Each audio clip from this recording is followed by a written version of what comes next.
Hello students, and welcome back to another Lore of the Iron Kingdoms course with me, Professor Caster. Today we're going to be getting back on our subject of the Protectorate of Menoth Warcasters. And the Warcasters we're talking about today are Durant, Reznik, Malekus, and Durst.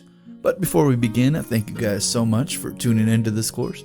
And if you could, please like, comment, and subscribe. It does help our channel to grow and keep the steam train rolling. And another thank you to Privateer Press for letting us read their fantastic lore on the channel. And without further ado, let's begin. And we'll be starting with Durant, but we do have some older lore on Mr. Durant when he was an initiate. So we're going to start with that. Not that much is known about him when he was initiate. Like most things, whenever they're still, journeyman warcasters, a lot of information is probably not, picked up because, as most of you guys are aware with Menoth, even though they need warcasters, sometimes in the training process, a lot do not survive, so that explains why very little information is found from his early years. But we will go over this right now. Initiate Tristan Durant is quite young and far from mastery. His face still bears the mask of authority worn by full priest in his warcaster armor, an unfamiliar burden. Yet Tristan stands ready to lead his battle group against any who would threaten the faithful of Menoth. He is gifted with the ability to see beyond the physical and intends to relentlessly pursue those deemed heretics and blasphemers. Once this warrior of the Creator locates his quarry, he will not hesitate to cleanse the battlefield of them with the might of his blessed warjacks and holy fire. So this guy seems very much of the cloth, as many of the Protectorate Warcasters seem to be. I don't know all that much about him since, thank goodness I was more in the north and didn't have to go up against these guys outside of the guys up in Leyleys, but, those were a little bit different warcasters. So I am interested to see what his changes are in Mark 3 to Mark 4 because, again, I never had to go up against this guy. And also, he was probably pretty young whenever I was getting kind of old, so that's probably why we never saw him. But let's read his Mark 3 to Mark 4 changes and see what has changed. And as always, we'll start with the stat line because stat lines are always important. So he's still a speed 5. He is still a attack 4 because he is a journeyman warcaster. He's not full-fledged yet. His mat is still a 5. He doesn't carry any ranged weapons outside of his spells, I imagine. He has a defense of 14, armor 15, so pretty stout dude himself. He only has 5 health, which makes sense. He is a journeyman warcaster. He is a character, so you can only have one of him. And he does follow all the standard journeyman rules with that. He still has battle group controller, focus manipulation, power field, and spellcaster. He has to have at least one warjack with him on the field. And he cannot lead an entire force by himself because he is not fully trained because he's a journeyman warcaster. His abilities, he still has his true sight, so he can ignore cloud effects when determining line of sight, and he also ignores stealth. So that has not changed at all. His weapon is still a standard issue battle staff that the Menoth hand out to a lot of their journeyman warcasters. If they survive or not, I imagine they would just hand those off to the next one. But his weapon is still a Mat 5, range 2, so he does have reach for everybody that played anything earlier than Mark 4. And he still has a power 11, and it is a magical blessed weapon. And for everybody that does not know, blessed removes any defense and armor buffs granted to the model being hit by a spell. So that is always very useful because there are a lot of people with spells that increase armor and defense. And the nice thing about the Protectorate is they have a lot of spells they have a lot of weapons that are blessed that get over that, which makes sense since a lot of heretics like to try to protect themselves with unsanctified magics, as you're well aware. But his spells still include Fortify, so he can give his guys armor. That's the same that he had the original one. So target model in the spellcaster's battle group gains a +2 armor, and that model and any friendly models base to base with it cannot be knocked down, pushed, or moved by a slam. So it sets them firm, sets them in place, and it's upkeepable. So yeah, you guys are a lot harder to damage if they're with him. And, they can't be moved, so he can hide behind them and not have to worry about getting crushed by them. And then his second spell is Immolation, because every Protectorate of Menoth Warcaster requires some sort of way to cast fire, because that's what they like to do. Immolation causes fire damage on a critical hit. The model hit suffers continuous fire, so that's fun. It is a cost 2. Range 8, pound 12, and yes, of course, it is offensive, because why would you be shooting your own guys with fire? Unless, of course, they like fire. Like, I believe there are some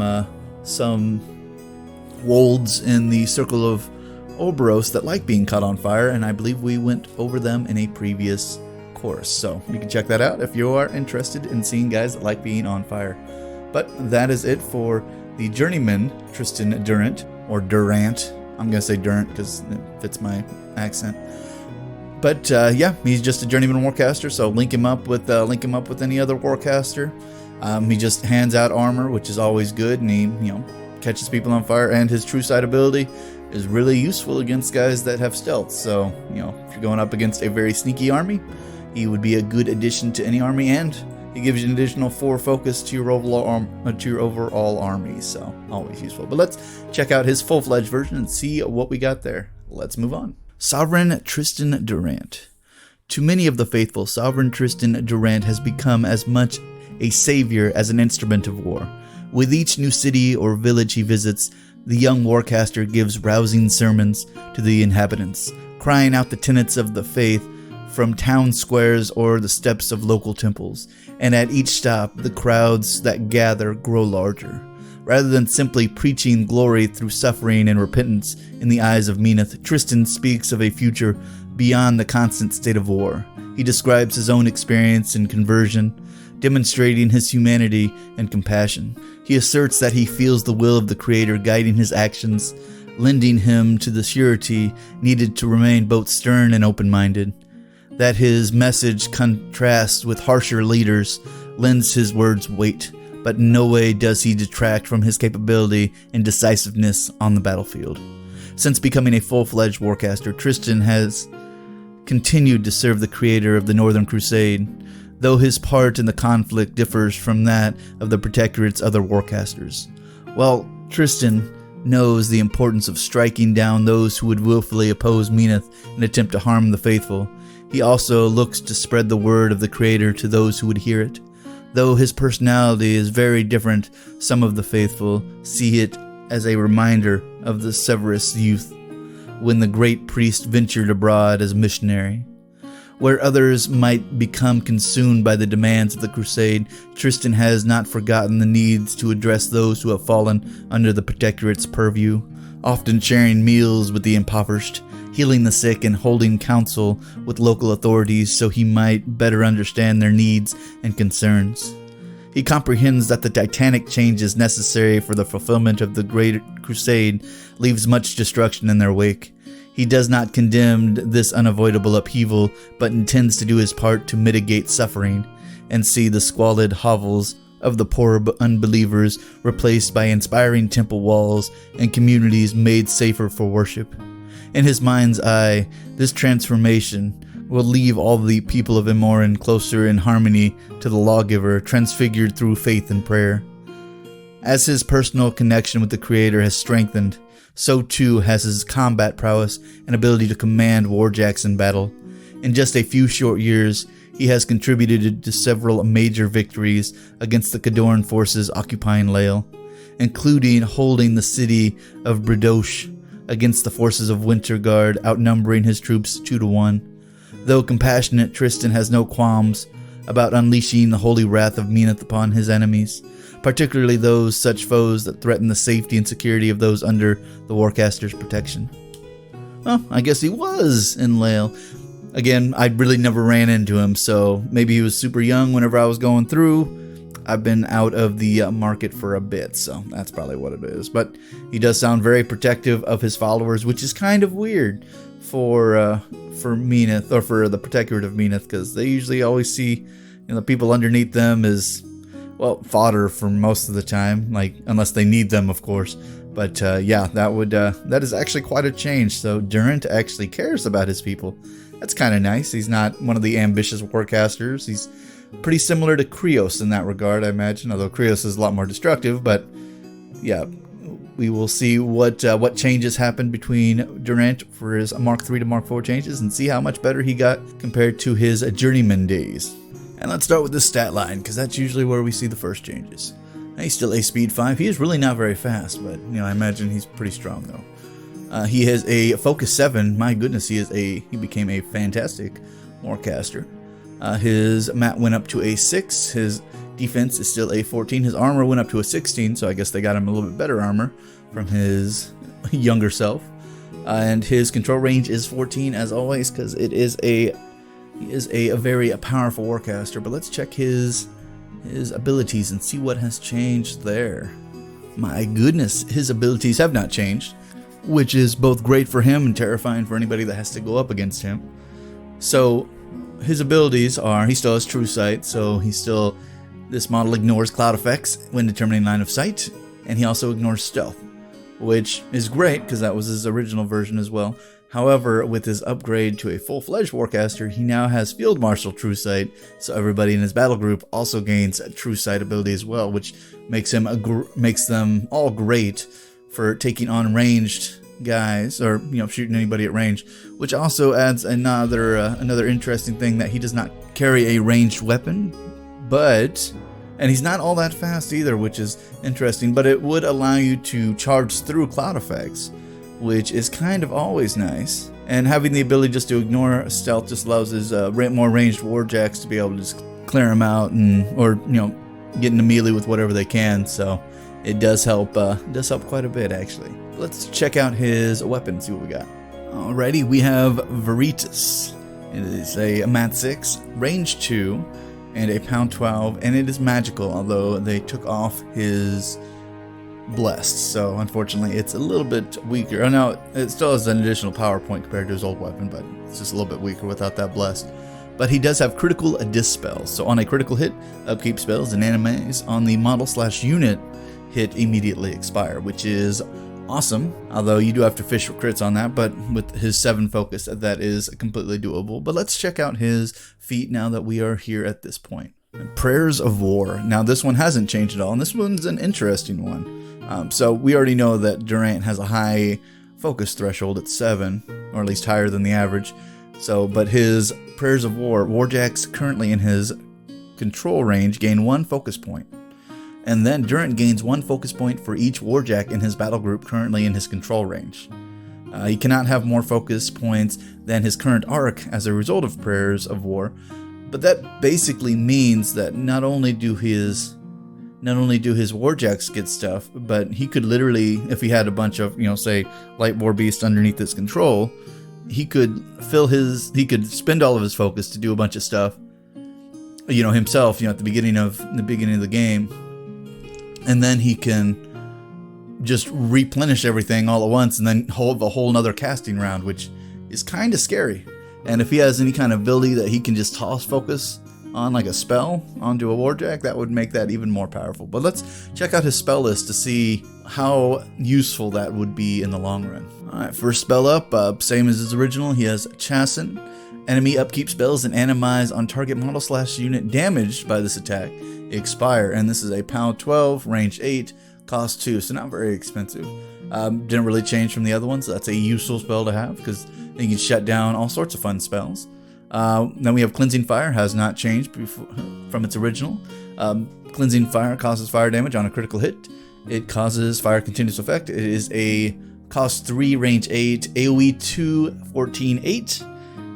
And so that's good that he still has that. Then we have Hand of the Creator, has not changed from his original.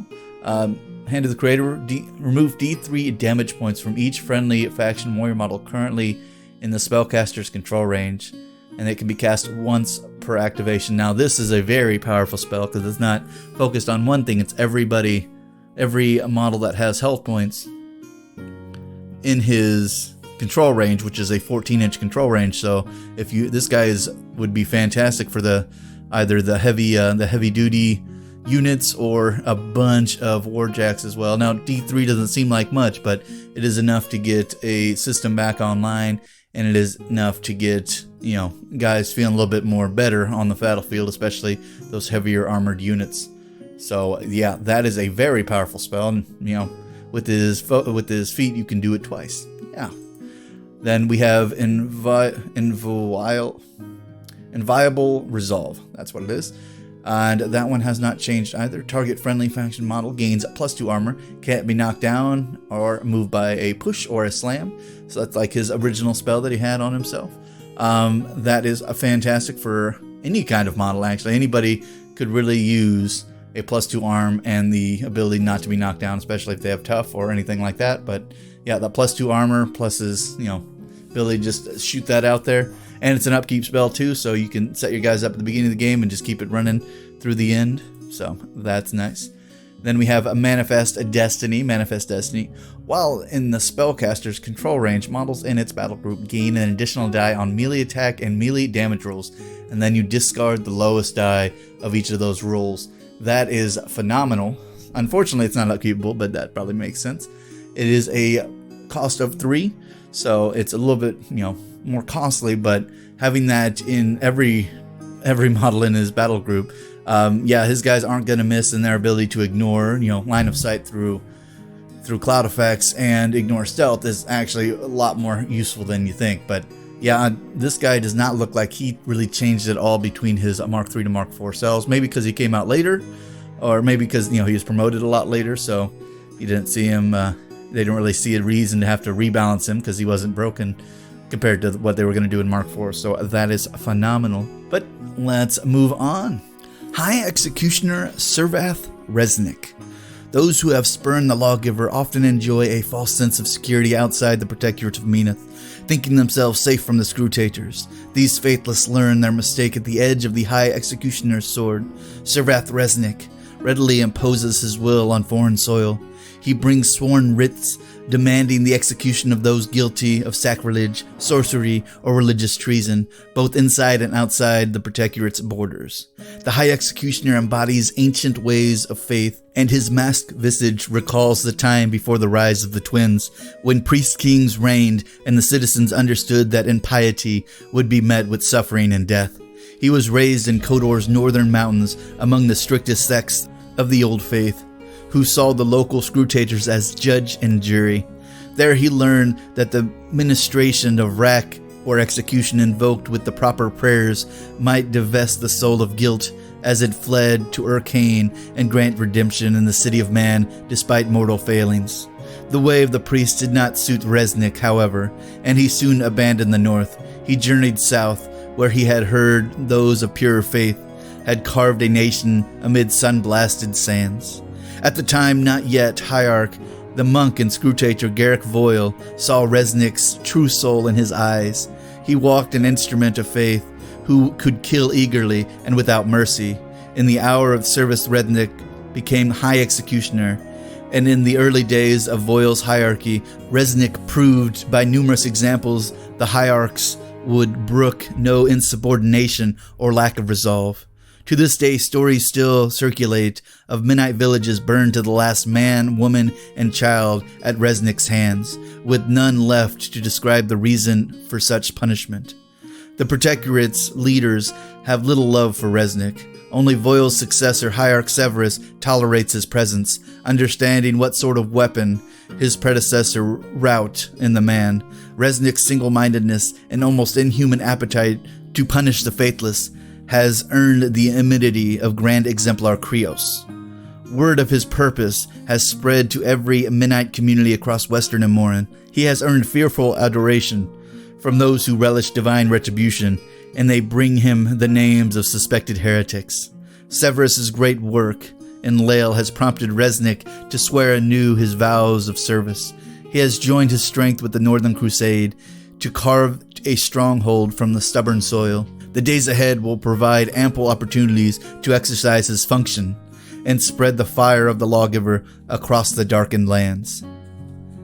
Yes, Reznik is definitely what I have come to expect of most of the Protectorate, although there, of course, as we saw, some Protectorates that actually care about their people, and then there's Reznik, who burns without mercy and has a slight enjoyment of doing it. Although he says that he hunts down heretics, although he is an executioner, so the only tool you have is an axe. Everything looks like a block of wood, right? So yeah, but he is a terrifying warcaster to behold. and his enjoyment of it really does show in this character. So let's read about the Mark 3 to Mark 4 changes, and then we'll see why this guy is so dangerous and see what he really brings to the table for everybody involved. And of course, we will start with his stat line because that's always important. He's a speed 5, although he is a very, I believe he is a medium-based Warcaster, which means he's very heavy set, and he does look like some of the other more heavy set models as well. Speed 5, his magic attack is a 6, his mat is a 7, so that probably means he's a melee caster. His defense is 14, his arm is a 17, so he's definitely a melee caster. He has a control range of 12 inches, so that is basically the same from Mark 3 to Mark 4. His abilities are, he still has Excruciator, that sounds better. When this model boxes a living enemy model with a melee attack, you can place a rack into play within 4 inches of this model, and if you do, remove the box model from play. So this guy sets racks on the table, allowing, I believe, the original stuff, I think you can use those as arc nodes, but now I'm not entirely sure, because I have not, again, had to go up against Menoth all that much, so I have not seen a rack, but we'll go see if we can find one of those and see what that does real quick.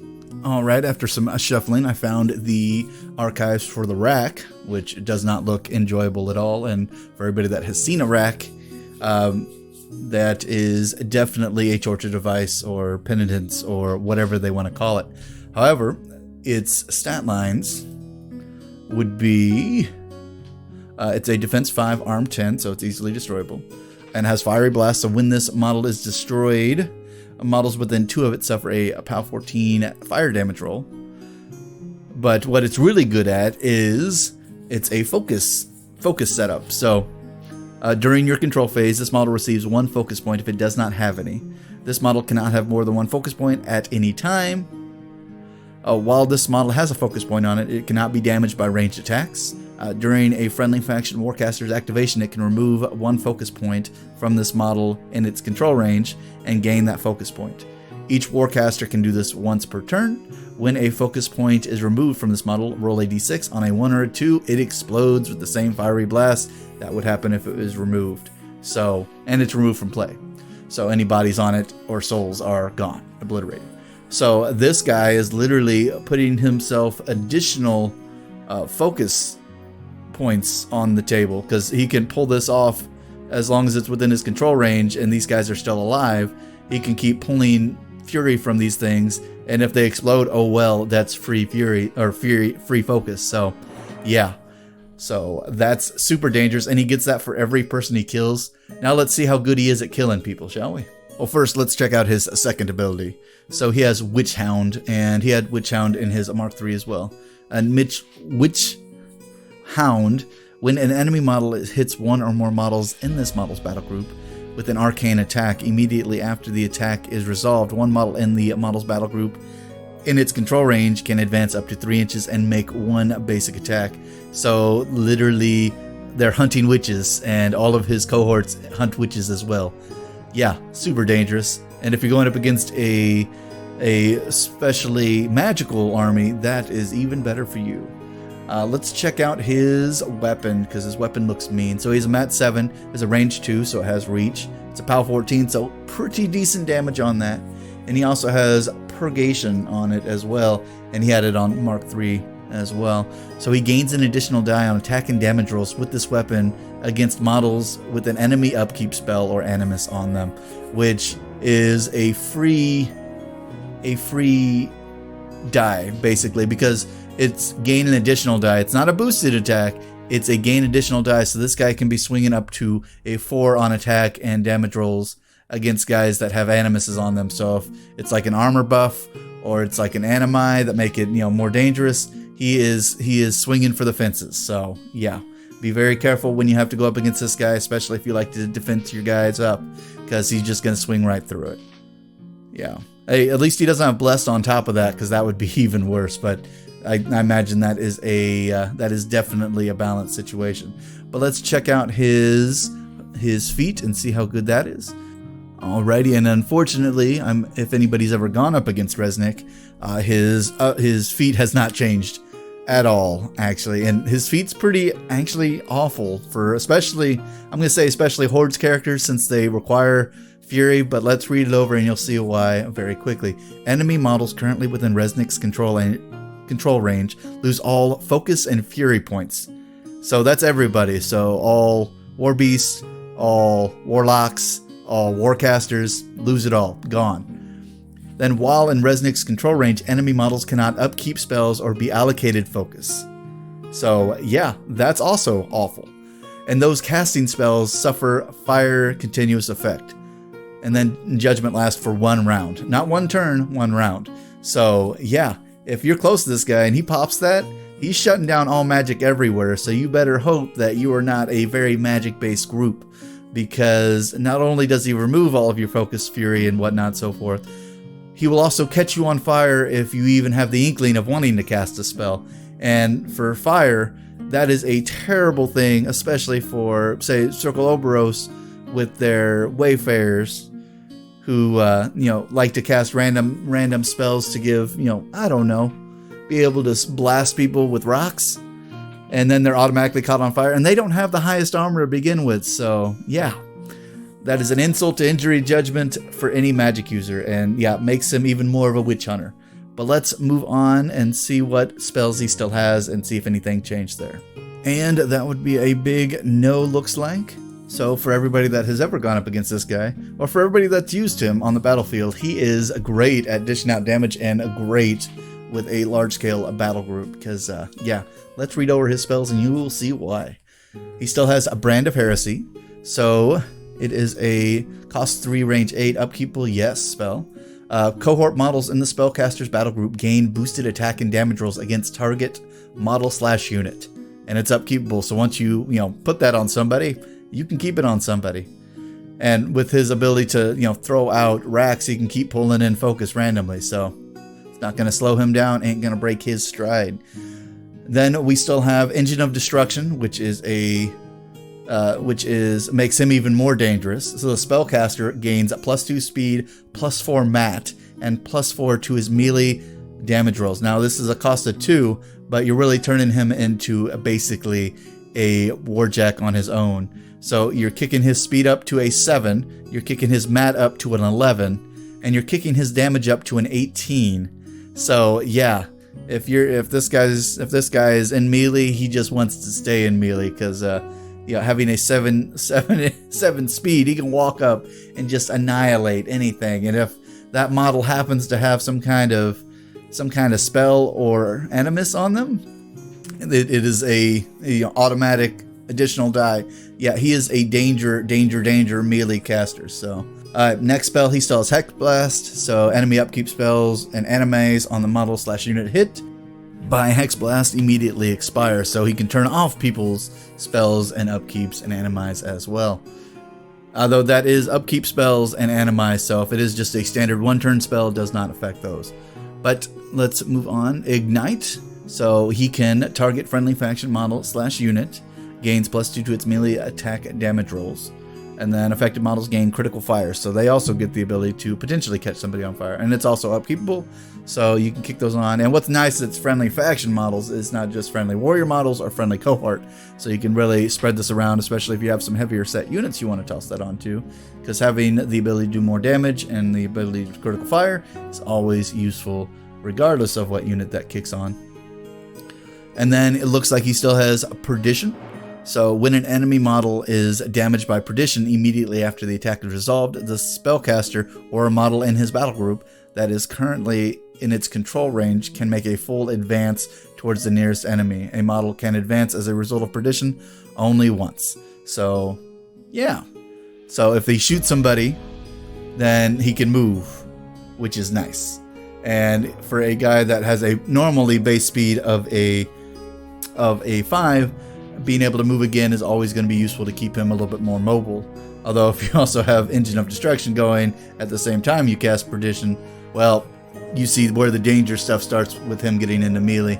And he likes being in melee because he already has a high arm, he already has a pretty dang decent mat, It's not as high as like the Butcher's mat, but you know, he can kick it up to 11, which literally he can kick it up to 11. So yeah, it makes him even more dangerous. So my ideas on this guy, he definitely wants to be in melee, definitely wants to have some heavy hitters for his warjacks, and he might need some units, maybe, question mark, I don't know. He's definitely a very, you know, he's definitely a beast in melee and a beast for warjacks. Keep it going. He doesn't really need any additional help unless you're trying to give somebody to give him more focus. Although his ability to, you know, start throwing out some racks after he kills people, once he starts doing that, you know, sky's the limit, I guess. But yes, let's move on to his more dangerous version, as if there is a more dangerous version, or at least a faster version at least. Let's move on. Menoth Reznik, Wrath of Ages.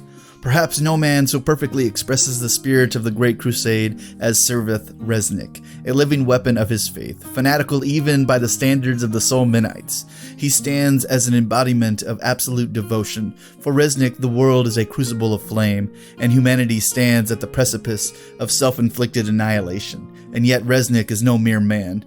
He is a furious legacy of an ancient world, a pitiless instrument of Menoth's divine justice and the reckoning of heresies from ages long past. Reznik has served the will of the hierarchs for decades, seeking neither glory nor recognition in his deeds. In Menoth's name, he has slain or broken thousands, and without question, and will continue to do so long as he draws breath. The Great Crusade has unleashed this fury upon the iniquities of the faithless, who would seek succor in science, misguided philosophy, and the words of false prophets. He has taken it upon himself to serve as the standard bearer of the faith, an emissary of righteousness, ready to ignite the fires of truth across the whole of Amoran. Woe to those who would defy the true law. Reznik is a spirit of wrath bound but to the flesh of a man, mounting his iron chariot like an angry god. He is the vision out of time, when the domination of Menite priest-kings stretch across western Amoran, and the word of Menoth was the very fabric of civilized order. The truth of his power was seen by all who stood in his path when he joined the harbinger of Menoth on the extended interdiction into Umbri, allowing the miracle of Menoth's prophet to be seen by the stubborn Northmen. It was Reznik who greeted the wayward soldiers who sought to stop their holy pilgrimage, driving into them as a vision of flaming destruction and littering the smoking battlefield with corpses. Behind him came the Harbinger, who granted the miracle of life to those whose souls she perceived would convert and therefore be worthy of another breath, a second life. By the Crusades, hundreds of Umbrians joined the Protectorate's cause, and thousands of shattered unbelievers were left to be buried. Despite the singular purposefulness with which Reznik conducts his duty, he waits for the day when he will be given sanction to blaze a path of destruction through all heretics that stretch from the world of the living to Caen. There he will last join the Creator in the city of man, and will fight on his war of souls in his name. Yes, so one of the most dangerous melee warcasters in the Protectorate's arsenal has been made even more dangerous, because now he's been given a horse, so his speed and his armor has increased dramatically, making him definitely a will of Menoth that you do not want to see on the battlefield if you have to go up against this guy, because he is even more dangerous than he was before. But let's check to see how much more dangerous as we go over his Mark 3 to Mark 4 changes. And as always, let's check to see what his stat line looks like first, because that's always the important part here. So his speed has jumped up to a drastic 7. He is now a magic user of a rank of a 7, so he has increased that. Well, that's already increased. It wasn't because of Mark 4. It's just, standard. His mat's still a 7. His defense is still a 13. His arm dropped down to an 18 from a 19, so that was one drop from Mark 3 to Mark 4. And his control range has kicked all the way up to a 14. And the fun thing that he got, he is now a mounted model. He is a battle engine. He's now has breakthrough, so he can, break through other models without having to lose his combat action, because he loves combat actions. And he has been given trample and pathfinder, and he's on 120mm base, and his health has gone up to 24 because, of course, he is a battle engine now. He is no longer just a standard Warcasters. So let's go over his abilities in his group and see if anything has changed there. And guess what? Nothing has changed there really. So he still has a Curse for his battle group. So he can use Curse once per activation at any time, and he chooses an enemy model/unit 10 inches away, and that model/unit models in his battle group gain a +2 to their attack rolls against them, thus giving them even better mat or rat. So that is a very, very dangerous thing. And he is repairable, so of course, because he is a battle engine, he can have people repair him and keep him going and keep his destruction going even longer. He still has reposition because he is a battle engine and a cavalry model, and all of those have reposition of some magnitude. And he was given Threshing Blades, so this model gains a +4 to its trample power attack damage rolls. So because he can trample, yeah, that's usually, I believe, a POW of 12 or something like that, 12 or 14. And then he gains an additional, so he gets up to like an 18 if he's slamming through small base models, so, yeah, or trampling through small base models, so that's even more terrible. Looks like one thing he lost was Lamentation of Suffering. That was, while this model has one or more focus points on it, non-magical attacks targeted automatically miss. That could be a little bit broken, especially since they gave him a 7 on his magic, so he could always have basically focus on him, and most Warcasters always have at least one focus on them anyway, just for protection's sake. So that has been removed, so he can be targeted by magic a little bit easier. Let's go over his weapons real quick. So he has Verdict, which is a Mat 7 range 2 power 14 magical weapon, and he has Weapon Master on it, probably because since this one removed his little free dice for people that had magical protections on them, they just gave him Weapon Master anyway. And a 2-inch reach on a battle engine base is kind of a remarkable amount of threat range for that, so very dangerous. And then he has Ram, so this is another one. This one does a Mat 7 range 1 power 14, and it causes automatic fire and has critical knockdown on it. So yes, because what he needed was an additional melee attack, so that is even crazier than before. But let's go over his feat to see what we got there. Let me read over it real quick. Alrighty, and it appears this got nerfed a little bit, but probably because the Mark IV changes, because AoEs are now very different in Mark IV. The original one, so if an enemy model was boxed by melee or range attacks while in his control area, you center a 4-inch AoE on the box model, then RFP the model. Enemy models in the AoE are hit and suffer a power 14 damage rolls. Fire damage rolls, and it's not considered to be caused by an attack, so things that would trigger caused by attack don't happen. So that was the old one. The new one is it's basically the same, although the damage has gone down a little bit. So when an enemy model is boxed by a melee or range attack while in his control range, enemy models within 2 of the box models suffer a unboostable power 12 damage rolls, and then after resolving those damage, they're removed from play, and this damage is not considered. So basically, the only thing that this has done is reduce the power of the fire damage rolls down to 12 from 14. And also, that 2-inch is a little bit better if you're clearing out large base models. So yeah, because then you get that extra half-inch, getting up to almost an AoE of like 5, so, or 4. So because it was the original 4-inch AoE on everything, that probably wouldn't do anything if you destroyed like another battle engine, because a 4-inch AoE on a battle engine is kind of just the base. So, but now you gain some stuff on that one and just lose a little bit of damage. So is that better? Is that worse? Well, damage is a little bit worse, but I feel like it's a little bit better and easier to work with. So. Alright, but let's see what his spells has changed, see if we got anything there. We still have Boundless Charge, so during the activation, target model, friendly faction model can charge without spending focus or being forced, and they gain +2 speed and Pathfinder. So that's the same, that hasn't changed. We have Death March, so target friendly faction unit gains +2 mat and Vengeance. And during your maintenance phase. If one or more models with Vengeance is damaged by an enemy attack during the last round, each model in the battle group can advance up to 3 inches and make 1 basic melee attack, which is great. I recommend you put this on models that actually have damage boxes, because you can really get some swing and done on that one, and being able to attack 2 times in a turn, 1 during your maintenance, 1 during normal activation, is always good. And +2 mat means that you're probably going to hit whatever you're trying to hit, so we got that. We still have Lamentation. So Lamentation, when an enemy casts a spell while in the spellcaster's control range, you double the cost of the spell. Additionally, they have to pay double to upkeep spells as well.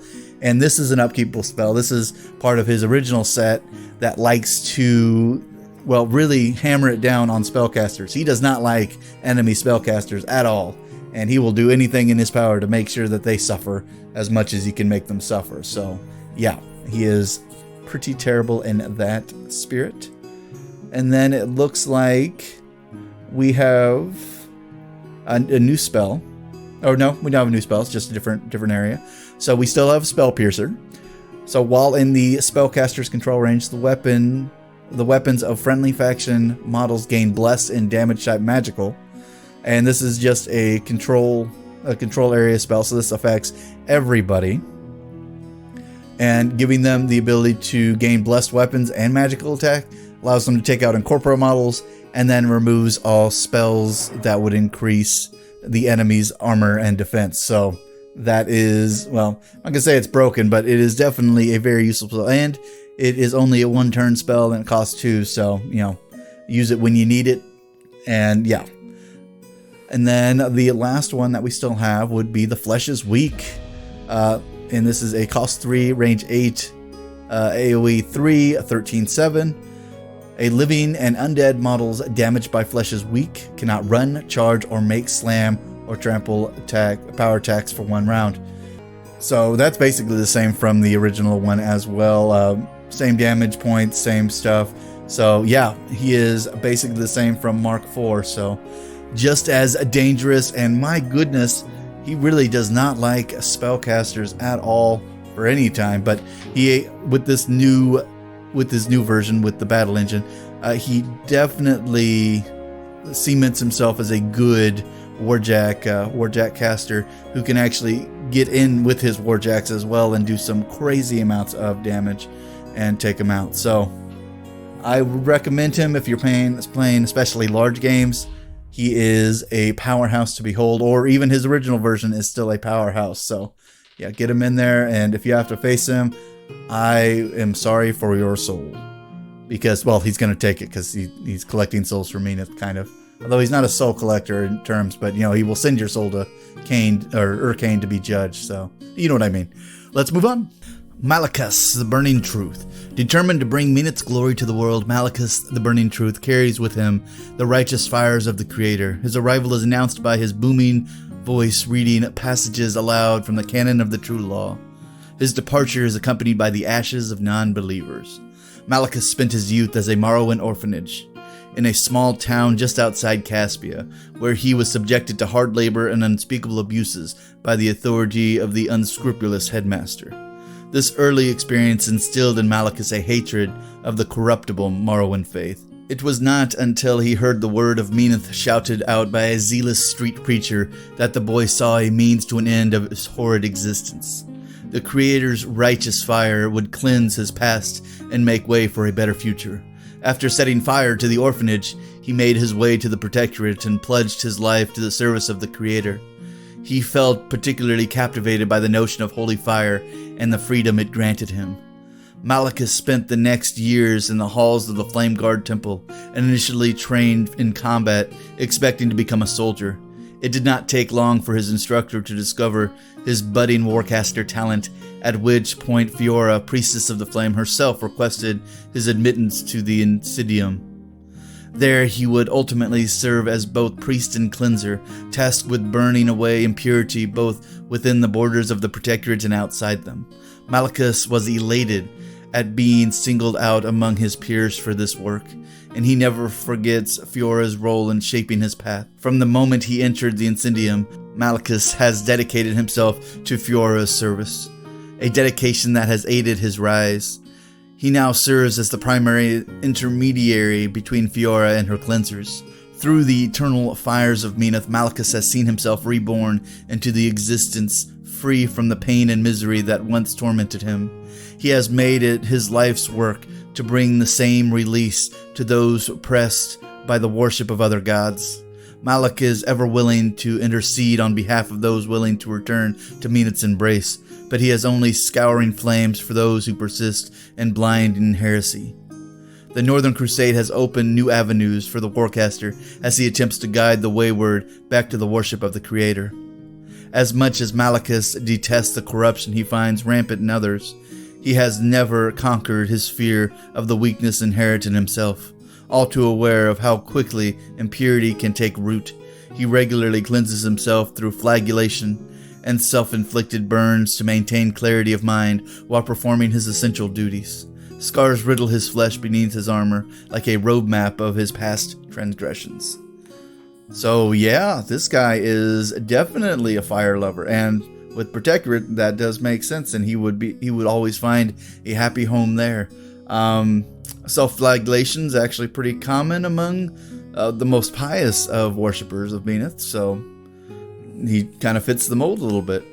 But yeah, booming voice, fire, righteous judgment, the right-hand man of Fiora, which would make sense since he is also very big into the flames. So yeah, he looks uber dangerous, and I'm not sure what else to say about him outside of him just liking to catch stuff on fire. He's definitely a pyro, so. But let's read his Mark 3 to Mark 4 changes and see if there is any at all. And of course, we'll start with his stats, because, well, that's always where we start. His speed is 5. His mat is a 6. His rat has gone from a 6 to a 7, so he's got a little upgrade on his range attacks. His defense is at 14, armor 16. He is a particularly deadly spellcaster at a magic ability of 7 and a control range of 14. He is also immune to fire, as most of the Menoth casters who are enjoying fire are. Let's check on his abilities, see if anything changed there. He still has Ashen Veil. Ashen Veil is always a fantastic defense for these guys. So this model has concealment, and living models without concealment, or without resistance to fire, suffer -2 to all their attack rolls while within 2 of this model. And that's not just protecting him, this is protecting anybody within that 2-inch range of him, so very nice to have. So basically his defense goes up to a 14 for both ranged and melee attacks, unless they have immunity to fire. Then it appears that he no longer has Divine Passages anymore as his second ability, so all of the Fabled Hymn, Fable of Ash, Hymn of Might, Verse of Cinder has been removed, probably to simplify his character a little bit and make him better at what he is good at. But it has been replaced with the Field Marshal Ashen Veil, so all of his cohort models in his battle group gain Ashen Veil as well, so it spreads out that, well, they get a defense buff from range attacks and melee attacks, but then it also spreads out that Ashen Veil so they can give other people that type of protection against melee attacks as well. So that's still pretty nice. Unfortunately, I suppose they wanted to simplify this character up a little bit, and that's just what we got to lose. So, but let's check out his weapons, see if his weapons have changed at all. And no, it doesn't appear his weapons changed at all, except for, so all Warcaster, well, basically all Warcasters, Warlocks, Leader models, they all have dual attack, which is great. So they can make ranged and melee attacks while in, well, all that stuff. But he has his Scoring Flames, which is a spray 10, rate of fire 1, POW 13, causes fire damage and continuous fire effect. And he has the ability to use this while in melee as well. So he can actually, you know, run in there, be able to hit people with his burning blades and spray attack them at the same time, which makes sense. I believe that most spray weapons are also, you know, ability to use in melee as well, because, well, they're spray. That just makes sense. Then he still has his burning blades as well. His burning blades are a mat 6, range 2, so it's a reach weapon. POW 12, and also causes continuous fire. So that is great for him that he still has all those weapons, and they still do the exact same amount of damage. And then his feat, the Raging Inferno, this has changed slightly, but not by much. I think it's because the introduction of the command cards would have some issues with his feat, but we'll read it first. So the original one was when an enemy model suffers a fire damage roll in Malekus' control range, you add an additional die to that roll. And then the second part of this is additionally, fire continuous effects that affect enemy models in Malekus' control range cannot expire. So we have the first part, but the second part's been removed in Mark IV. So, but the ability for especially Menoth guys to be able to really, hammer in on the fire damage rolls. And yeah, so you automatically get boosted. Well, it's not even boosted, it's an additional damage die. So if you have a Warjack, you can also boost it on top. So for anything that does fire damage rolls, you get an additional die of damage on it. So you can get up to a 4 dice set. So yeah, no, that's a one that's incredibly good for all Protectorate models that use fire. So I don't think it's really that much of a hindrance not being able to not turn off fire continuous effects, just because it's on the fire damage rolls anyway. So maybe it was a balanced situation. I don't know. I don't work for a privateer press. So but let's check out his spells, see what we got here. Looks like we still have a Banishing Ward. So enemy upkeep spells and animize on target friendly model/unit expire, and affected models cannot be targeted by enemy spells or animi, and it is upkeepable, so that is great. Looks like we still have Ignite. So target friendly faction model/unit gain a +2 to their melee attack damage rolls, and they gain the critical continuous fire effect, so that is nice. And it appears that the spell Brand of Fire has been replaced with Immolation. Immolation's much simpler and a little bit cheaper of a spell, but the original Brand of Fire that's been replaced is it deals fire damage, and then on a hit, target model and D3 nearest models within 5 inches suffer the continuous fire effect. So that is nice, pretty decent, but it's been replaced with Immolation. Immolation causes fire damage on a critical hit. Model hit suffers a fire continuous effect. It's a little bit cheaper because it's a one target guy, a little bit less range, but it still catches people on fire. Maybe not as many people, but that's what we got to deal with on that for Mark IV. Then he still has his Open Fire. So cost 1 in his control range. Target cohort model in this model's battle group that is in his control range can immediately make 1 basic ranged attack, and a model can be targeted by Open Fire only once. So for 1 focus, you can make somebody make a ranged attack, and for 1 focus, that's actually not bad. And you can that basically increases the rate of fire by 1. So that's never a bad thing, especially if they're shooting out flames for this particular Warcaster. So, and he already has 7 focus, so what's 1 to get another attack in, right? And then we still have Scourge.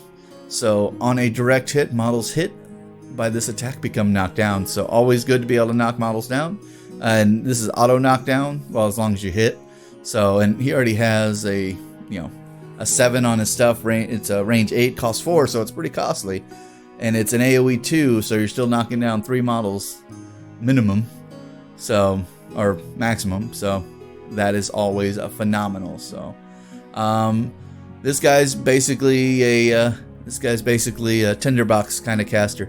So you want him to be in there with flames, as many flames you can get, keep the flames coming, and he has that Ashen Veil that he can kind of spread around his army as long as you keep those Warjacks spread around. And he has a flamethrower, and well, flamethrowers are never a bad thing, at least not in my experience, unless of course you're on the other side of a flamethrower, and then that's a bad thing all around. But let's move on to the final Warcaster we're going to be discussing today, and let's move on. Anson Durst, Rock of the Faith.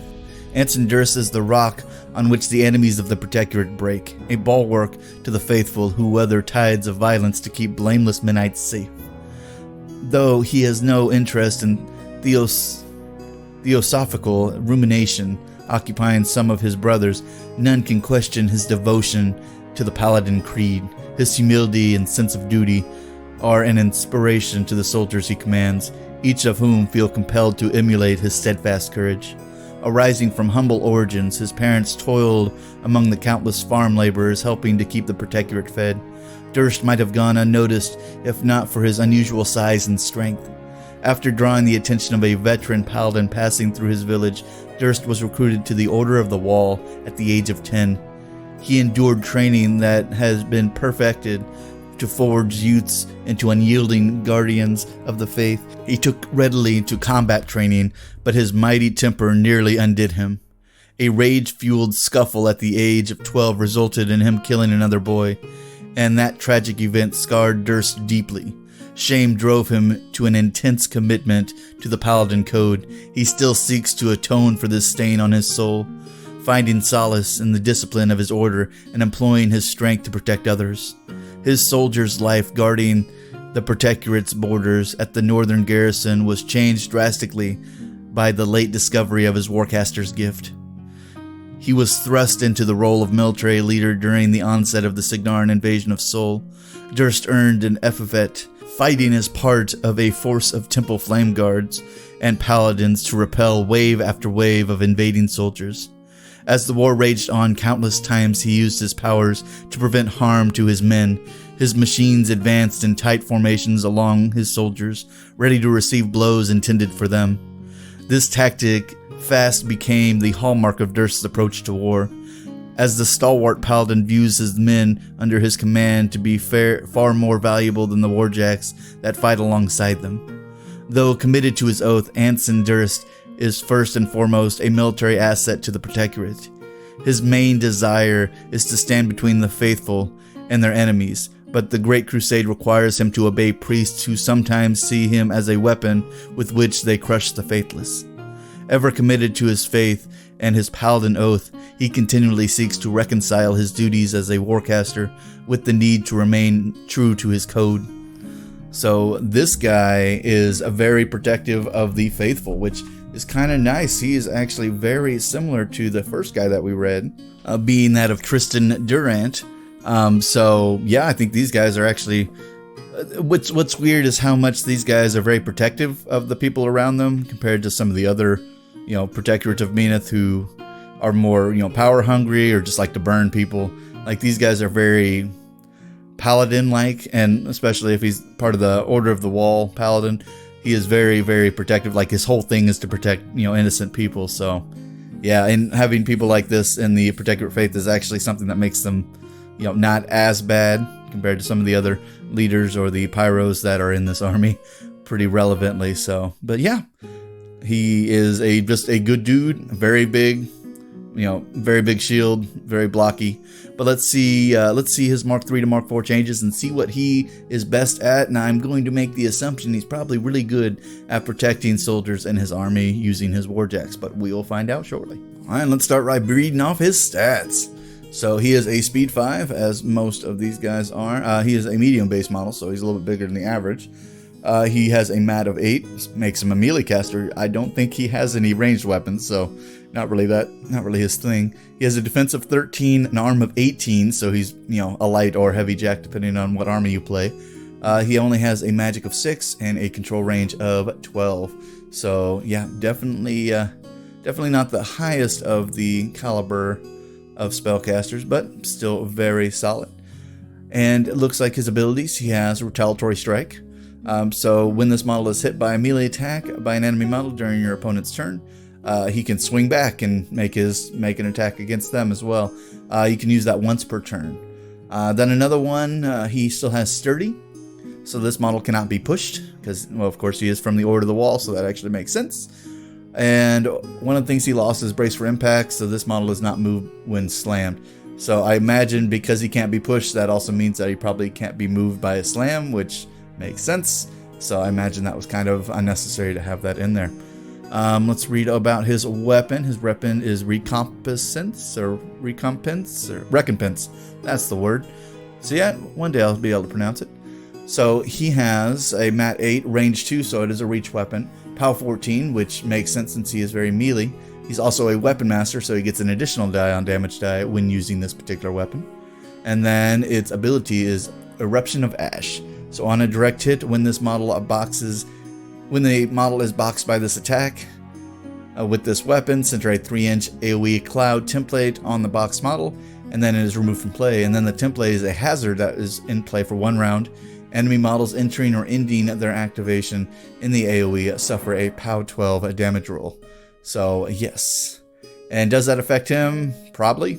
Only because, well, I suppose it would actually do something to him because, he is in there, and I do not believe that he actually has immunity to fire, unfortunately. So I'm curious if there's a way to get around that. I'm not entirely sure, but being a weapon master, he's probably going to be, popping a lot of people when he clocks them. So, and then let's read his feat, Bastion of Faith. Now this is a very solid feat for somebody who likes to protect his people. So it changed a little bit, but not by too much. So while in Durst's control range, warjacks in his battle group gain 4 armor. So that pretty significant on that end. They do not get brace for impact, so they can be pushed by slams or whatever. So that's one of the downsides of that one. But what's also nice about this second part of this, when a friendly faction warrior model in Durst control range is directly hit by an attack while base to base with a warjack in Durst battle group, you can choose to have the warjack be directly hit instead, and then the warjack is automatically hit and suffers all damage and effects from the attack, and that lasts for 1 round. Now, it's kind of like Shield Guard, except it doesn't specify what kind of attack. Like, it's not a range attack, it's not a melee attack, it's not a spray attack, it's just an attack on them while they're within base to base. And it doesn't specify that they can only do it once. So these guys could soak up all sorts of damage being directed at your friendly faction warrior models, as long as they're within base to base. So if you have a couple warjacks out there, you can defend a couple different units at the same time. So yeah, this is it busted? No, I don't think it is, since you can only do it once. It's not like a spell or something like that. It's not an ability it's on all the time. But yeah, being able to just make your warjacks the center of damage with their +4 armor is actually pretty legit and will help save a lot of men. So, but let's read over his spells and see if any spells have changed. Alrighty, appears we still have a Boundless Charge. So during this activation, target friendly faction models can charge, or friendly faction model can charge without spending focus or being forced, and gains +2 speed and Pathfinder. So that's always useful to get your guys in there. Then we still have Bulwark. So while in the spellcaster's control range and base to base with 1 or more models in the battle group, the models in the spellcaster's battle group gain +2 defense and cannot be knocked down. So that's always useful. And +2 defense is always going to be nice to have, although it only works for models in the battle group for this one. So, and then we have a Cleansing Fire. This Cleansing Fire causes fire damage on a critical effect. Models hit suffer the continuous fire effect, and this is an AoE technically. So it is cost of 3, range of 8, AoE of 2, and it's a 14/8. So you can hit up to 3 models with this attack. That's always good, and critical catching them on fire, which is even nicer. And then we still have Deceleration. So while in the spellcaster's control range, friendly faction models gain +2 arm against ranged and arcane attack damage rolls. So you get the twofer on there, because there are a lot of spells that only affect ranged attacks, and then there's very few that protect against both ranged and arcane attacks. So it's always very useful to have the specifications for both of those. And then the last spell that we still have is the Hallowed Avenger. Target friendly faction cohort model gains Righteous Vengeance. If 1 or more friendly faction warrior models were destroyed or removed from play by an enemy attack while within 5 inches of a model with Righteous Vengeance during the last round, during your maintenance phase, that model can advance up to 3 inches and take a swing. So, and it's a basic attack, so it's not a swing. It's just if they want to take a range attack or a melee attack. I'm glad that has been a little bit more updated, because sometimes the guys that are near somebody aren't near enough. So being able to move 3 inches and then make a basic attack is always a very useful, and shots are always going to be fired easily, and it would actually give it reasons for it. So if you got somebody who's really far away, yeah, that'll save you some trouble. So this guy is very protective of the people around him, but he is definitely a very hard hitter on his own as well. He's got spells that help protect all of his men. He's got spells that help protect his warjacks. He's just a lot of protection on here, like all sorts of different ways. Yeah, so very balanced out, I guess. He's not super one end or the other. He's not like some of the other warcasters who like to use a lot of flames and all sorts of places. Like, he still has his Eruption of Ash on his weapon, but he's definitely not somebody who's trying to catch a bunch of people on fire all at once. So I like him. He's just a good stalwart defender type of dude. And you want to get him in there, have him do his due, get his wax in, protect his people, keep him going. moving forward. Very frontline caster right here. But that looks like that is it for us today. Thank you guys so much if you're still here. I appreciate it. Please like, subscribe. Let me know how you like this. Let me know if you have any stories about any of these casters, both against and with these casters. Please let your friends and fellow gamers know about this YouTube channel. It does help to grow the channel, get our class size a little bit bigger, and help this Steam train keep on rolling. And thank you again, Privateer Press, for letting us read your fantastic lore. And as always, class dismissed.